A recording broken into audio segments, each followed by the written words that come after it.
यहाँ तक कहा जाता है कि जब इनकी धर्मपत्नी बीमार थी और ये जेल में थे, तो कहा जाता है कि अंग्रेजों ने एक शर्त रखी कि तुम अपने पति से मिलना चाहते हो तो स्वतंत्रता संग्राम का ये आंदोलन छोड़ दो, तुम्हें हम रिहा कर देंगे। इन्होंने कहा नहीं, मरने देने के लिए तो सभी आए, जब तक ये स्वतंत्रता संग्राम चलता रहेगा और मैं जिंदा रहूँगा तब तक मैं अपने वतन के लिए लड़ता रहूँगा, और वे जेल से नहीं आए। ऐसे महापुरुष थे। समाज में शिक्षा आप समझते हैं, बहुत सारे लोग कहते हैं कि हमारा समाज नशे के चपेट में है। आप जानते हैं जो गांव से बिलोंग करते हैं, यहाँ पे भी 200 रुपये 300 रुपये कमाएंगे तो शाम को 100 रुपये की दारू जरूर चाहिए, आज भी है। तो इन्होंने गांव में उस समय जो ये जैसे हम लोग लाइट और फैन के उसमें बैठे हुए हैं, तो उस समय बिजली की व्यवस्था नहीं होती थी। सुदूर गाँव में तो बिल्कुल नहीं थी, शहर के नजदीक भी हुआ नहीं करती थी करते हैं। तो ये लालटेन लेके जाते थे अपने पासी समाज के बीच में, कहते थे अपने बच्चों को पढ़ाओ, उनको शिक्षित बनने के का भविष्य बनेगा।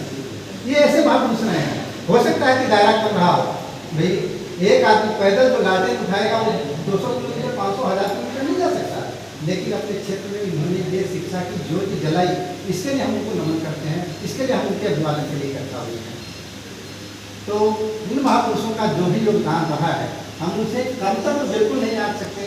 हाँ, हम आज जो मना रहे हैं, जो हम उनकी गाथा गा रहे हैं, उनके प्रति कृतज्ञता व्यक्त कर रहे हैं, और वो इसलिए कर रहे हैं कि समाज में जो व्यक्ति कुछ करे हम उसके प्रति समर्पित हों, कम से कम थैंक्स तो बोल दें, उनके प्रति कृतज्ञता तो व्यक्त कर दें। हमारा बस यही हो सकता है। लेकिन जहाँ पे आज हम लोग खड़े हैं उसमें इन महापुरुषों का कितना योगदान है हम शब्दों में नहीं कह सकते। बाबा साहब के विषय में कुछ कहना ही नहीं है। तथागत बुद्ध, हमने कहा शुरू में, हमारे कुछ साथियों ने कहा जय भीम नमो बुद्धाय, मैं भी कहता हूँ नमो बुद्धाय जय भीम। मैं ये नमो बुद्धाय जय भीम हम क्यों कहते हैं? ये बुद्ध पहले दुनिया में पहले ऐसे व्यक्ति हुए जो राजपाट छोड़ करके, आज देखिए ऋषि महर्षि जो सन्यासी जिसे कहते हैं वो सत्ता की तरफ भाग रहा है। सत्ता की तरफ मतलब शासन की तरफ, राजव्यवस्था की तरफ भाग रहा है। एक महापुरुष पैदा हुए जो सत्ता में थे, इनके पिताजी राजा हुआ करते थे, इन्होंने सत्य की खोज के लिए जंगल की तरफ गए और दुनिया को सत्य का पाठ पढ़ाया। हमारे देश के जब बड़े बड़े नेता, प्रधानमंत्री और राष्ट्रपति जाते हैं, हमारे देश के गृह मंत्री जाते हैं, विदेश मंत्री जाते हैं, तो कहते हैं कि हम बुद्ध की धरती से आए हैं, इसलिए वो महान है, उन्होंने इस दुनिया को सत्य का पाठ पढ़ाया, इसलिए हम नमन करते हैं, इसलिए नमो बुद्धाय कहते हैं। बाबा साहब के विषय में कहना नहीं है, वो विश्व भूषण है। दुनिया का कोई ऐसा व्यक्ति, हम अगर कुछ पढ़ लिख जाते हैं तो हम अपने परिवार के विषय में सोचते हैं कि हमारा परिवार अच्छे से, मेरे बच्चे पढ़ लिख जाए अच्छे से, मेरे घर में मेरा एक अच्छा सा घर हो जाए, बंगला हो जाए, गाड़ी हो जाए। लेकिन चाहते उस समय में बैरिस्टर हुआ करते थे और दुनिया के माने जाने बैरिस्टरों में हुआ करते थे।